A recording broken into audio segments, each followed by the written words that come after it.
अस्सलाम वालेकुम guys, I'm Tayyab and hope you are doing well. UK constitution जो है ना हमने शुरू किया हुआ था और उसमें हिस्ट्री में पहले ही जो है ना वो डिस्कस कर चुका हूँ। तो आज का बेसिकली जो हमारा टॉपिक है वो है सोर्सेज क्या है यूके कॉन्स्टिट्यूशन की। तो सोर्सेज के वाले से आज का हमारा टॉपिक है, ठीक है, जिसमें जो है ना हम इंट्रोडक्शन वगैरह, मीनिंग और क्या सोर्सेज हैं इसके, ठीक है, उनको डिस्कस करेंगे। और देन एट द एंड जो है ना कंक्लूजन को जो है ना डिस्कस करेंगे, ठीक है। जैसे कि डिफरेंट कॉन्स्टिट्यूशन अगर आपने देखे होंगे पाकिस्तान का, जैसे कि कॉन्स्टिट्यूशन है, इंडिया का कॉन्स्टिट्यूशन है, चाइनीज़ कॉन्स्टिट्यूशन है, तुर्की का कॉन्स्टिट्यूशन है, तो ये एक सिंगल रिटर्न जो है ना वो डॉक्यूमेंट्स की फॉर्म में है, ठीक है। जैसे कि एक सिंगल पाकिस्तान का कॉन्स्टिट्यूशन है वो एक सिंगल बुक की शेप में आपको मिल जाएगा, ठीक है। ऐसे ही जो है ना वो चाइनीज़ कॉन्स्टिट्यूशन मिल जाएगा, ठीक है। लेकिन जो यूके का कॉन्स्टिट्यूशन है, ब्रिटिश कॉन्स्टिट्यूशन है, ये आपको सिंगल डॉक्यूमेंट की फॉर्म में नहीं मिलेगा, क्योंकि ये कॉन्स्टिट्यूशन लिखा गया ही नहीं है एक सिंगल डॉक्यूमेंट की फॉर्म में। ये कॉन्स्टिट्यूशन बेसिकली जो है ना वो डिफरेंट एक्ट्स की शेप में है, जिनको वो जो है ना वो कॉन्स्टिट्यूशन का पार्ट मानते हैं। जुडिशियल डिसीजन है, ठीक है, केस लॉज वगैरह जो प्रीवियस आ चुके हैं, ट्रेडिशंस हैं, कस्टम्स हैं उनके, कन्वेंशंस हैं, जिनको जो है ना वो अपने जो है ना वो कॉन्स्टिट्यूशन का जो है ना वो हिस्सा समझते हैं, ठीक है। तो UK constitution basically unwritten constitution है, ठीक है। अनरिटन इन सेंस में कि वो किसी सिंगल डॉक्यूमेंट्स की फॉर्म में जो है ना लिखा नहीं गया, ठीक है। इसकी जो नेचर है, ठीक है, अगर दूसरे कॉन्स्टिट्यूशन की हम नेचर देखें तो वो इन रिटर्न फॉर्म में है, सही है। उस जितने भी कॉन्स्टिट्यूशन, मैं पाकिस्तान की एग्जांपल दूँ तो पाकिस्तान के कॉन्स्टिट्यूशन जो है ना वो बेसिकली रिटर्न फॉर्म में है। 280 आर्टिकल्स हैं जिसमें जो है ना वो फंडामेंटल राइट्स और डिफरेंट ऑर्गन्स की जो है ना वो ड्यूटीज़ के हवाले से और राइट्स के हवाले से बताया गया है, ठीक है। ह्यूमन राइट्स के हवाले से बताया गया है कॉन्स्टिट्यूशन में। तो ये बेसिकली, लेकिन ये जो इनका कॉन्स्टिट्यूशन है यूके का, वो किस ऐसी कोई डॉक्यूमेंट्स की फॉर्म में हमें नहीं मिलता, सही है। ये जो बेसिकली जो डिफरेंट एक्ट्स हैं, कन्वेंशन हैं, जो जुडिशियल डिसीजन है, ठीक है, उनको जो है ना ये बेसिकली अपने कॉन्स्टिट्यूशन का जो है ना वो पार्ट कहते हैं, सही है। अगर हम सोर्सेज की बात करें तो सोर्सेज बेसिकली उन चीज़ को कहते हैं कि जहाँ से ये चीज़ें जो है ना वो ओरिजिनेट हुई हैं, ठीक है, जहाँ से ये जो है ना कॉन्स्टिट्यूशन ओरिजिनेट हुआ है, ठीक है। बेसिकली अगर एग्जाम पॉइंट ऑफ व्यू से देखा जाए तो जो ब्रिटिश कॉन्स्टिट्यूशन के हवाले से जो है ना वो दो तरह से सवाल आता है, ठीक है। एक ये सवाल आता है कि आप जो है ना वो लीगल और नॉन लीगल सोर्सेज लिखें ब्रिटिश कॉन्स्टिट्यूशन के, ठीक है। तो फिर आपने उसको कैसे अटैम्प्ट करना है। और एक जो है ना वो ये आता है कि हाँ, तो समटाइम ये आता है कि सिंपल सा पूछ लिया जाता है कि सोर्सेज बताएं ब्रिटिश कॉन्स्टिट्यूशन के, ठीक है। तो फिर तो आपने एज इट इज़ लिख देना है, ठीक है। अगर तो सिर्फ लीगल सोर्सेज पूछा गया है तो फिर आपने लीगल सोर्सेज लिखने हैं, ठीक है, जिनको जो है ना वो मैंने सेपरेटली एक्सप्लेन किया। उसके बाद नॉन लीगल सोर्सेज का पूछा गया तो फिर आपने नॉन लीगल सोर्सेज लिखने हैं, ठीक है। लीगल सोर्सेज को ही जो है ना हम फॉर्मल सोर्सेज भी कहते हैं। तो ये अगर सिर्फ आपसे जो है ना वो फॉर्मल सोर्सेज के हवाले से पूछा जाता है तो फिर जो है ना वो आपने लीगल सोर्सेज को ही लिखना है, ठीक है। और नॉन फॉर्मल सोर्सेज जो है ना वो बेसिकली नॉन लीगल सोर्सेज कहते हैं, ठीक है। लीगल सोर्सेज बेसिकली ये होते हैं कि जो एक प्रॉपर वे है, ठीक है, कॉन्स्टिट्यूशन को अडॉप्ट करने के हवाले से। प्रॉपर वे क्या है कि लेजिस्लेशन के थ्रू जो है ना वो कॉन्स्टिट्यूशन जो है ना वो अडॉप्ट किया गया, कि लेजिस्लेशन ने उसको पास किया, ठीक है, पार्लियामेंट ने उसको पास किया। तो ये देन फिर जो है ना वो एक बुक की शेप में उसको लिखा गया और फिर जो है ना उसको इन्फोर्स करवाया गया। डेट्स इज़ अ लीगल जो है ना वो लीगल सोर्सेज बेसिकली जो है ना लीगल वे से जो है ना किसी भी कॉन्स्टिट्यूशन को ऐसे अडॉप्ट किया जाता है, ठीक है। लेकिन चूंकि हमने पहले डिस्कस किया कि ये जो कॉन्स्टिट्यूशन है यूके का बेसिकली अनरिटन इन नेचर है, ठीक है। इसमें मैं एक जो है ना वो आपको चीज़ शेयर कर दूं कि मैंने जो है ना कम्पिटिटिव एग्जाम में एक क्वेश्चन पढ़ा था, ठीक है, जिसमें बेसिकली ये लिखा गया था कि इस ब्रिटिश कॉन्स्टिट्यूशन की नेचर के वाले से पूछा गया था कि ब्रिटिश कॉन्स्टिट्यूशन नेचर, उसमें नीचे ऑप्शन थे कि रिटर्न, अनरिटन, पार्शली रिटर्न और पार्शली अनरिटन, ठीक है। तो इसका जो करेक्ट आंसर था वो ये था कि ये बेसिकली पार्शली रिटर्न कॉन्स्टिट्यूशन है, ठीक है। पार्शली रिटर्न इस सेंस में है, इस सेंस में पार्शली रिटर्न हम इसको कहते हैं क्योंकि इसके कुछ डॉक्यूमेंट्स लिखे गए हैं, ठीक है। कुछ एक्ट्स जो है पार्लियामेंट से जो एक्ट्स पास हुए हैं वो इन रिटर्न शेप में है, ठीक है। और उसके बाद कुछ कन्वेंशन जो हैं वो इन रिटर्न शेप में है, ठीक है।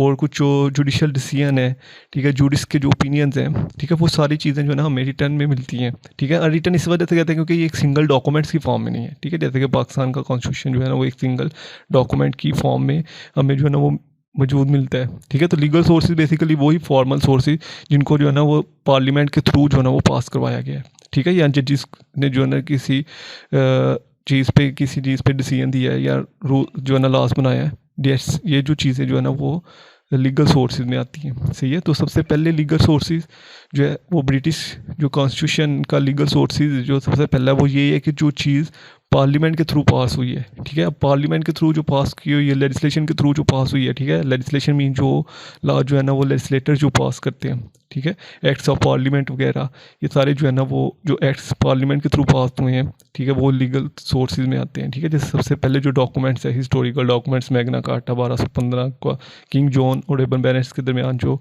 टैक्सीज के वाले से जो है एग्रीमेंट्स हुआ था, ठीक है। तो ये बेसिकली जो डॉक्यूमेंट्स लिखा गया था, ये बाद में अप्रूवल हुआ था ग्रेट काउंसिल से, ठीक है। ग्रेट चार्टर ऑफ लिबरेशन भी हम इसको कहते हैं। इस पर डिटेल्स से पहले ही वीडियो में जो है ना वो बना चुका हूँ, ठीक है। तो ये बेसिकली मैग्ना कार्टा सही है, इसकी बहुत ज़्यादा इंपॉर्टेंस भी है, अभी भी यूके में इसको फॉलो किया जाता है, सही है। ऐसे ही जो है ना वो बेसिकली ऐसे ही फॉलो किया जाता है इस डॉक्यूमेंट्स को, जैसे कि एक जो है ना वो कॉन्स्टिट्यूशन एक आइन को जो है ना वो फॉलो किया जाता है, ठीक है। तो इसमें जो है ना वो यही था कि टैक्सेस जो है ना वो इम्पोज किए जाएंगे इंडिविजुअल्स पे, कौंसल की कंसर्न के बगैर कोई भी टैक्सेस जो है ना इम्पोज नहीं किए जाएंगे, ठीक है। जितने भी टैक्सेस जो है ना वो कौंसल की कंसर्न उसमें होगी तो ही जो है ना वो टैक्सेस इम्पोज किए जाएंगे। उसके बाद पिटिशन ऑफ राइट्स 1628 में, ठीक है, ये बेसिकली जो है ना वो पिटिशन ऑफ राइट जो है ना वो पास हुआ था। इसमें यही बेसिकली लिखा गया था कि जो भी टैक्स वगैरह जो है ना वो होंगे, ठीक है, वो पार्लियामेंट के थ्रू उनके जो है ना कंसर्न के बगैर नहीं होंगे, ठीक है। अगर कोई भी गिफ्ट है या कोई भी लोन किसी भी, तो वो पार्लियामेंट की कंसर्न के साथ ही जो है ना वो इसको अप्रूव करवा सकता है, ठीक है। उसके बाद हैबियस कॉर्पस एक्ट पास किया गया था, ठीक है, जिसमें बेसिकली ये लिखा गया कि किसी को इलीगली डिटेन नहीं किया जाएगा, ठीक है। हैबियस कॉर्पस एक्ट, जो हैबियस कॉर्पस का जो कॉन्सेप्ट था वो बेसिकली ओरिजिनेट तो मैग्ना कार्टा से ही हुआ था, ठीक है। मैग्ना कार्टा में भी हैबियस कॉर्पस के वाले से लिखा गया है कि किसी को इलीगली डिटेल नहीं किया जाएगा, ठीक है, अनलॉफुली डिटेल नहीं किया जाएगा। लेकिन then with the passage of time जो है ना इसके ऊपर एक पूरा एक्ट बन गया, ठीक है, जिसको हैबियस कॉर्पस एक्ट कहते हैं। और ये भी जो है ना वो ब्रिटिश कॉन्स्टिट्यूशन के पार्ट का एक हिस्सा है, ठीक है। तो इसमें बेसिकली यही लिखा गया था कि किसी को भी जो है ना अनलॉफुली जो है ना हम इम्प्रिजन नहीं कर सकते, ठीक है। अगर कोई इलीगल एक्ट परफॉर्म करता है तो फिर उसको जो है ना वो पनिशमेंट के वाले से एक पूरा प्रोसीजर जो है ना वो सारी चीज़ें जो है ना इसमें बताई गई थी। लेकिन अनलॉफुली किसी को आप जो है ना वो इम्प्रिजन नहीं कर सकते, ठीक है। उसके बाद जो है ना बिल ऑफ राइट्स में बेसिकली ये ग्लोरियस रेवोल्यूशन हुई थी। हिस्ट्री में मैं पहले ही बता चुका हूँ ग्लोरियस रेवोल्यूशन का पर्पस क्या था, क्यों हुई थी, ठीक है। उसके बाद ये बिल ऑफ राइट्स आए थे, ठीक है। इस बिल ऑफ राइट्स के आने के बाद जो है ना वो यूके कॉन्स्टिट्यूशन मोनार्किज्म से जो है ना कॉन्स्टिट्यूशनल मोनार्किज्म की तरफ चला गया था, ठीक है। कॉन्स्टिट्यूशन भी होगा और मोनार्किज्म का कॉन्सेप्ट भी होगा, सही है। इसमें जो है ना वो बिल ऑफ राइट्स में इंडिविजुअल्स की पावर्स को प्रोटेक्ट किया गया था, इंडिविजुअल्स के राइट्स को प्रोटेक्ट किया गया था। और जो लॉ मेकिंग बॉडी है यानी कि पार्लियामेंट को जो है ना वो सुप्रीम डिक्लेयर किया गया था, ठीक है। सुप्रीम पहले कौन था, पहले किंग और क्वीन जो भी बनता था वो सुप्रीम होता था, ठीक है। लेकिन बाद में जो है ना वो पार्लियामेंट को जो है ना वो सुप्रीम डिक्लेयर किया गया।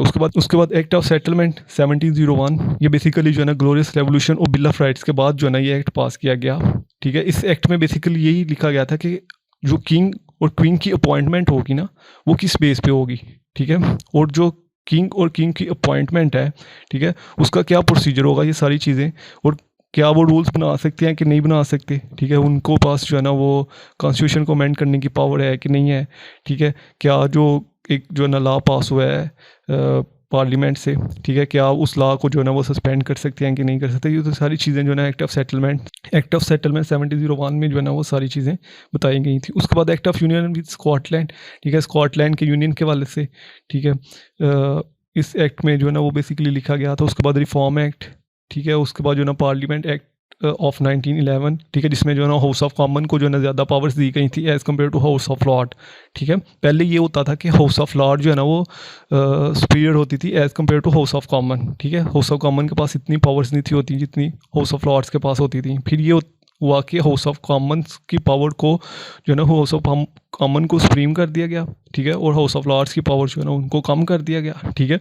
और जो लाइफ थी ना, मतलब कि जो हाउस ऑफ कॉमन का टाइम पीरियड था ना, ठीक है, उसको 7 ईयर से कम करके 5 ईयर कर दिया गया, ठीक है। पहले हाउस ऑफ कॉमन का टाइम पीरियड था 7 साल, मतलब 7 साल जो है ना वो टाइम पीरियड था हाउस ऑफ कॉमन का, ठीक है। लेकिन उसको कम करके जो है ना वो 5 ईयर कर गया। उसके बाद रिप्रेजेंटेशन एक्ट, ठीक है, इसमें ये था कि right of vote to women, के जो वुमेन्स के राइट्स हैं उनके वाले से भी जो है ना वो डिस्कस किया गया। उसके बाद स्टैच्यूट ऑफ वेस्टमिंस्टर एक्ट, ठीक है, 1931 में, जिसमें जो है ना वो इंडिपेंडेंट डिक्लेयर किया गया था कनाडा, साउथ अफ्रीका वगैरह, ऑस्ट्रेलिया और न्यूजीलैंड वगैरह को, ठीक है। और फिर जो है ना इंडिया इंडिपेंडेंस एक्ट 1947, जिसमें इंडिया और पाकिस्तान जो है ना वो इंडिपेंडेंट डिक्लेयर किए गए, ठीक है। तो ये बेसिकली जो है ना ये एक्ट से डिफरेंस जो कि पास हुए, उसके बाद ह्यूमन राइट्स एक्ट, ठीक है, उसके बाद भी डिफरेंट जो है ना वो एक्ट पास किए गए हैं यूके कॉन्स्टिट्यूशन में, जिनको जो है ना वो यूके कॉन्स्टिट्यूशन का जो है ना वो हिस्सा यानी कि सोर्सेज जो है ना वो माना जाता है, ठीक है। उसके बाद जुडिशियल डिसीजन भी जो है ना वो लीगल सोर्सेज में ही आते हैं, ठीक है।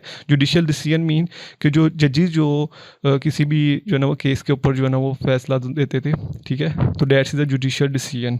इन जो है ना वो पास्ट में क्या होता था कि पास्ट में जो है ना वो जजेस डिसीजन देते थे ड्यू टू कस्टम्स, ठीक है, और ड्यू टू जो है ना वो कस्टम्स एंड ट्रेडिशन की बेस पे जो है ना वो जजेस जो है ना वो डिसीजन देते थे, ठीक है। अगर हम 12 और 13 सेंचुरी की बात करें तो तब जो है ना वो कुछ ही रिट्स थी जिन पे जो है ना वो जुडिशियल जो है ना डिसीजन देती थी, ठीक है। उसके बाद फिर इक्विटी का कॉन्सेप्ट डेवलप हुआ था, ठीक है। इक्विटी का कॉन्सेप्ट भी इसी वजह से डेवलप हुआ था कि कॉमन लॉ जो है ना वो बहुत रिजिड था, ठीक है, बहुत हार्ड्स जो है ना वो जस्टिस प्रोवाइड करता था, और इक्विटी का कॉन्सेप्ट भी इस वजह से डेवलप हुआ था क्योंकि नेचुरल जस्टिस प्रोवाइड करने के लिए ही इक्विटी का जो है ना कॉन्सेप्ट डेवलप हुआ था, ठीक है।